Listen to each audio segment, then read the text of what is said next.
Hello everyone, welcome back to our channel. और आज हम बात करेंगे क्या रश्मिका मंदाना का के फीवर और उसकी बैड एक्टिंग ने उसे इंडिया की मोस्ट हेटेड एक्ट्रेस बना दिया है। She was the natural crush एक टाइम पे और अब वो इतना ट्रोल हो रही है, पर ऐसा क्यों? लेट्स डिग इन।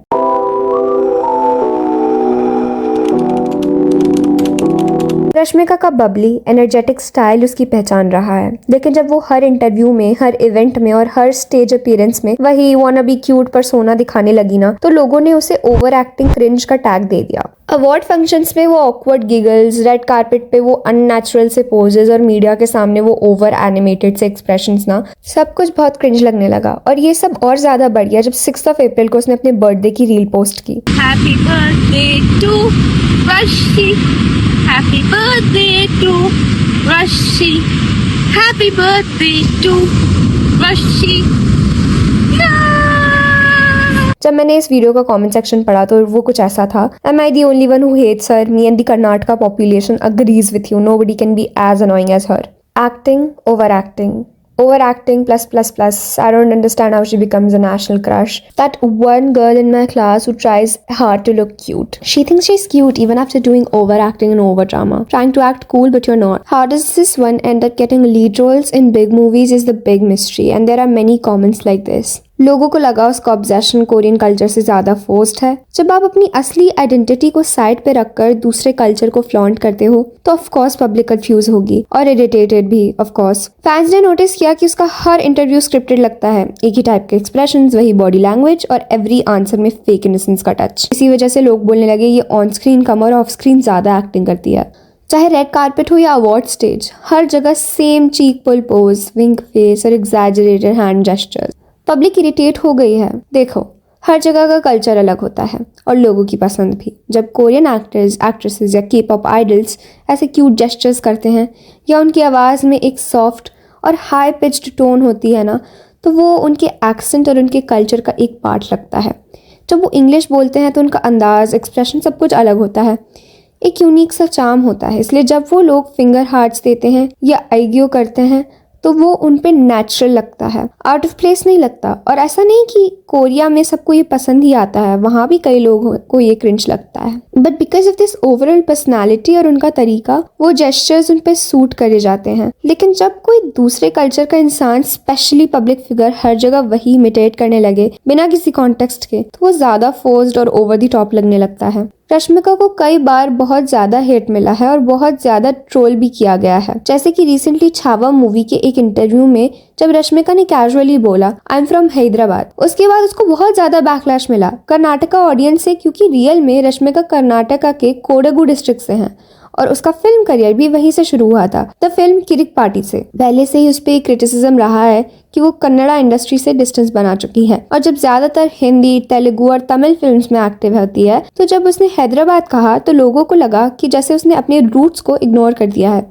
ये कंट्रोवर्सी तब और बढ़ गई जब ये न्यूज आई कि उसने बेंगलुरु इंटरनेशनल फिल्म फेस्टिवल का इनवाइट डिक्लाइन कर दिया। कर्नाटका कांग्रेस के एमएलए रवि कुमार गोवड़ा ने इस मुद्दे को ओपनली उठाया और कहा कि रश्मिका अपने रूट्स को भूल चुकी हैं। जब ऐसे ही कुछ पुराने मोमेंट्स, जैसे उसने ऋषभ शेट्टी या रक्षित शेट्टी का नाम लेना चाहिए था, तो अवॉइड करना। ऋषभ शेट्टी ने भी एक इंटरव्यू में इनडायरेक्टली कहा we welcome people with talent and not attitude. Fans ने समझ लिया ये रश्मिका के लिए था। लोगों का कहना है कि जिसने तुम्हें फर्स्ट ब्रेक दिया है उसको क्रेडिट्स देना जरूरी होता है। कर्नाटका ऑडियंस ने रश्मिका और रक्षित शेट्टी को साउथ का मोस्ट लव्ड कपल माना था, लेकिन जब उनकी एंगेजमेंट टूटी फैंस अपसेट हुए। और जब रश्मिका ने कभी ओपनली ग्रैटिट्यूड नहीं दिखाया, रश्मिका ने 2019 के बाद मेजर फोकस तेलुगु और बॉलीवुड पे शिफ्ट कर दिया। कन्नड़ा फैंस का कहना है कि उसने सिर्फ उनकी इंडस्ट्री का यूज किया और फिर छोड़ दिया। That's why Karnataka audience started hating her and honestly लोगों को लगता है कि रश्मिका को बस अटेंशन चाहिए होती है, हर वक्त न्यूज में रहना है, चाहे मूवी हो या पर्सनल लाइफ का ड्रामा। विजय देवराकोंडा के साथ उसका डेटिंग रूमर सबको पता है कि कब से चल रहा है। डियर कॉमरेड के बाद से ही बज़ है कि दोनों साथ हैं, बट दोनों ने कभी कंफर्म भी नहीं किया, डिनाई भी नहीं किया।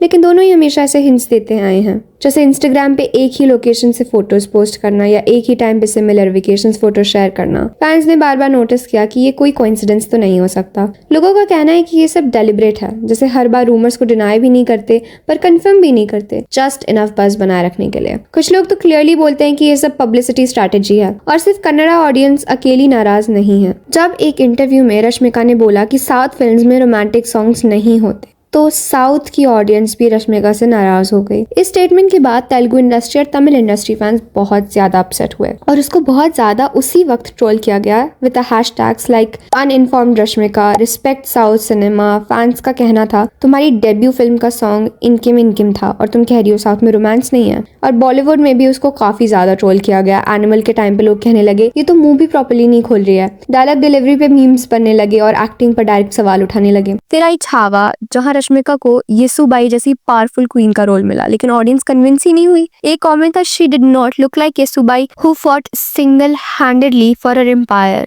डायलॉग डिलीवरी फ्लैट थी और इमोशंस भी मिसिंग। एंड क्रिटिक्स ने भी बोला दैट बॉलीवुड को सिर्फ प्रिटी फेसेस नहीं चाहिए, गुड एक्टर्स की जरूरत है। फैंस ने सवाल उठाया कि आजकल नेशनल प्रोजेक्ट्स में टैलेंट से ज्यादा पीआर और नेटवर्किंग काम करता है। फ्रैंकली मेरा पर्सनल ओपिनियन कुछ ऐसा ही है। मैं जब एनिमल या छावा देख रही थी तो मुझे हिंदी या इंग्लिश सबटाइटल्स के बिना समझ ही नहीं आता वो बोलना क्या चाह रही हैं। कभी कभी तो इतना अनक्लियर होता था कि हेडफोन्स पहनकर भी प्रॉपर्ली सुनना पड़ता था। और सबसे बड़ी बात यह है, जब किसी का एटीट्यूड उनके टैलेंट से बड़ा हो जाता है तब प्रॉब्लम वहीं से शुरू होती है।